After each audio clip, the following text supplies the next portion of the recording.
এ যেন এক মাটির সাম্রাজ্য, মাটির দোতলা বাড়ি। শুরুতে দেখে আমরাও আসলে বিশ্বাস করতে পারিনি যে মাটির বাড়ি এতটা সুন্দর হতে পারে। এর চারপাশের যে দেয়ালগুলো আছে, এটির যে কারুকাজ খচিত আছে, সেগুলো এতটাই সুন্দর যা নিজ চোখে না দেখলে বিশ্বাস করবার মতো নয়। তবে এটি সাধারণ কোনো ব্যক্তির বাড়ি নয়, বিশেষ একজন ব্যক্তির বাড়ি এটি। তিনি তা আসলে কেন করেছিলেন, কত বছর আগে করেছিলেন, বা তার পিছনে ইতিহাসটা কি, সেগুলো আপনাদেরকে জানাবো। তবে তা জানাবার আগে এই বাড়ির ভেতরের দিকটাতে যে সৌন্দর্য, সেগুলো আপনাদেরকে দেখাতে চাই।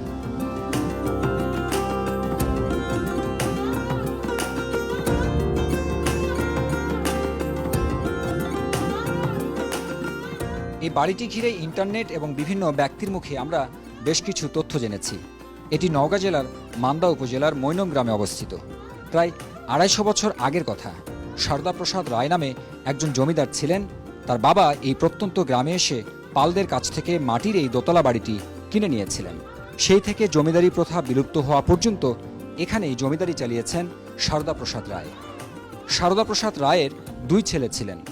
বড় ছেলের নাম বরদাপ্রসাদ রায় এবং ছোট ছেলে শরৎ রায়। রায়বাড়ির এই জমিদারি আত্রাই তথা বাংলাদেশের দিনাজপুর নাটোর এলাকা পর্যন্ত বিস্তৃত ছিল। আমার শ্বশুর হচ্ছে প্রিন্সিপাল ছিলেন এবং এই বাসার ধর্মপুত্র ছিলেন। ইনারা যখন কলকাতায় চলে যান, তারপরে আমরা এইটা ক্রয় সূত্রে এই জমিটার মালিক হয়ে যাই, বাসাটার মালিক হয়ে যায়। এখান থেকে আমার ছেলেরা আমার এই প্রজন্মটা আবার এটা সংস্কার করে নতুনত্ব দিয়ে এটা তৈরি করে আমাদের এটা পাবলিশলি করা হয়, চেষ্টা করা হয়। আমাদের ফিলিংসটা খুব ভালো লাগে যে আমরা একটা সুন্দর একটা ঐতিহ্যপূর্ণ বাড়িতে আমরা আসছি, আমরা বসবাস করতেছি, বিভিন্ন জায়গার লোকজন আসতেছে, দেখতেছে, তাদের সাথে পরিচিত আমরা হতে পারতেছি, আমাদের বাড়িটাও পরিচিত পাচ্ছে, বিভিন্ন মহলে জানাশোনা হচ্ছে। স্যাটিসফাই মনে করি যে আমাদের শ্রম, আমার সন্তানের শ্রম বা আমাদের ফ্যামিলির সবার যে কন্ট্রিবিউশন আছে, এতে সবাই আমরা সার্থক। এলাকার লোকজন আমাদের খুবই হেল্প করে এবং বাড়ির যে প্রোটেকশন দেওয়ার যে মানসিকতা সবার আছে। আবার যখন এলাকার আশেপাশে হিন্দু বিয়ে টিয়ে হয়, তখন সবাই এখানে আমাদের এই যে মেজর ফ্লোরে সবাই শোয়, সবাই শুটিং করে, এখানে বিয়ের মণ্ডপ টণ্ডপ হয়, সবাই এগুলো সব করে এখানে। এই জন্য আমরা সবার কাছে উন্মুক্ত করে রাখছি এগুলো। 250 বছর আগে এই অঞ্চলে শিক্ষা এবং সংস্কৃতি প্রসারে রায় পরিবারের একটি বিশেষ ভূমিকা ছিল। বলা যায় সেই সময় এই অঞ্চলে যে শিক্ষা প্রতিষ্ঠানগুলো গড়ে উঠেছিল, মূলত তাদের হাত ধরে এই শিক্ষা প্রতিষ্ঠানগুলো গড়ে উঠেছিল এই অঞ্চলে।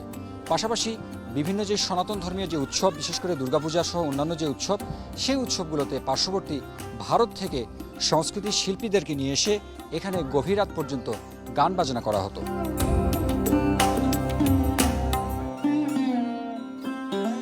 আমাদের জ্ঞান বুদ্ধি হওয়ার পর থেকে এই বাড়ি আমরা দেখেছি। এটা মূলত মাটিরই বাড়ি, পরে একটু সংস্কার করছে। এটা ব্রিটিশ আমলে নির্মিত। এটা বলিহার যে আগে যে রাজা বলা হতো, রাজা কৃষ্ণেন্দ্র, এদেরই এটা মাতুলা দল, মানে মামার বংশ। এটা অত্যন্ত পুরাতন বাড়ি। আর এই বাড়ির মালিক যিনি ছিলেন বারীন্দ্র প্রসাদ রায়, উনি আমাদের এই ইউনিয়নের তৎকালীন যুগে প্রেসিডেন্ট বলতো। 40 বছরের মতো উনি প্রেসিডেন্ট ছিলেন। এবং এটা হিন্দু অধ্যুষিত এলাকা ছিল। তাদের ব্যাপক ঐতিহ্য ছিল যে ওই তৎকালীন সময়ে আমাদের বাবাদের মুখে শোনা আর কি, কলকাতা থেকে তারা বিভিন্ন ধরনের ওই যে নাট্যকার, শিল্পী এদেরকে নিয়ে আসতো এবং এদের বংশীয় লোকও কিছু ওখানে বসবাস করত। আমরা এই মুহূর্তে আছি এই বাড়িটির দোতলায় এবং আপনারা দেখতে পাচ্ছেন যে প্রাচীর জুড়ে নানান রকম ফুল এবং লতাপাতার যে কারুকাজ, সেগুলো আসলে মূলত করা আছে সৌন্দর্য বৃদ্ধি করবার জন্য। আর আরেকটি বিষয় হচ্ছে যে 1964 সালে এই রায় পরিবারের সঙ্গে স্থানীয় কিছু ব্যক্তির আসলে দাঙ্গা ঘটে এবং ঠিক সেই সময় এই পরিবারের 13 জন মানুষ নিহত হন এবং তারা মারা যাবার পরে এই রায় পরিবার আসলে তাদের যারা অন্যান্য যারা আত্মীয় স্বজন ছিল, তারা এইখান থেকে অন্যত্র চলে যায় এবং তার মধ্য দিয়ে ধীরে ধীরে আসলে এই যে জমিদারি, সেই জমিদারি প্রথার এই অঞ্চলটাতে আসলে বিলুপ্তি ঘটে। বর্তমানে এই বাড়িটি দেখাশোনা করছেন আসকার সুলতান শান্ত নামে একজন ব্যক্তি এবং তার পরিবার। আর এই বাড়িটি দেখবার জন্য দেশের যে কোনো প্রান্ত থেকে নওগাঁর মান্দা উপজেলার মৈনম গ্রামে আপনি আসতে পারেন। এটি এক নজর দেখবার পরে যে কারো মনে যে প্রশান্তি আসবে তা কিন্তু বলা যায়। হারুন রশিদ চৌধুরী, চ্যানেল 24, নওগাঁ।